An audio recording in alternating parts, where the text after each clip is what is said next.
शहनाज आणि आपण पाहतात कायदा लाईव्ह। मुदतीत माहिती न देणे अधिकाऱ्याला भावले 56,000 रुपयांचा दंड ठोठावला। राज्य माहिती आयुक्तांचा जोरदार दणका।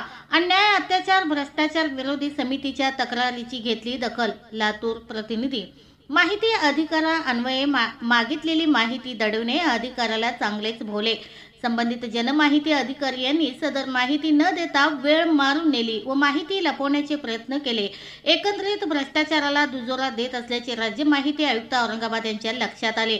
तक्रारीअंती अशा 4 प्रकरणात राज्य माहिती आयुक्त औरंगाबाद यांनी संबंधित जनमाहिती अधिकाऱ्यांना प्रत्येकी 15,000 प्रमाणे 56,250,000 रुपयांचा दंड ठोठावला। या निर्णयामुळे माहिती अधिकाऱ्याला केराची टोपली दाखवणाऱ्या कार्यालयातील अधिकाऱ्यांचे धाबे दणाणले आहे। अन्याय अत्याचार भ्रष्टाचार विरोधी समितीचे संस्थापक अध्यक्ष सौदागर मोहम्मद रफी यांनी तहसील महानगरपालिका बांधकाम विभाग नगरपंचायत अशा वेगवेगळ्या कार्यालयात जनमाहिती अधिकारी यांना माहिती अधिकारा अन्वये माहिती मागितली होती। कायद्यातील तरतुदीनुसार मागितलेली माहिती 30 दिवसात देणे बंधनकारक आहे, परंतु अर्जदार यांना विहित कालावधीत माहिती मिळाली नाही। त्यानंतर त्यांनी नियमानुसार प्रथम अपील दाखल केले होते। प्रथम अपीलीय अधिकारी यांनी अर्जदार यांना माहिती दिली नाही। परिणामी अपीलार्थीला राज्य माहिती आयोगाकडे दुसरे अपील करावे लागले। या अपीलाची दखल घेत राज्य माहिती आयुक्त राहुल भा पांडे यांनी दुसऱ्या अपीलावर सुनावणी घेतली।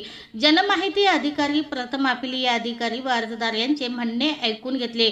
या प्रकरणात अर्जदार यांना माहिती प्रदान झालेली नाही। ही बाब आयोगाच्या निदर्शनास आली।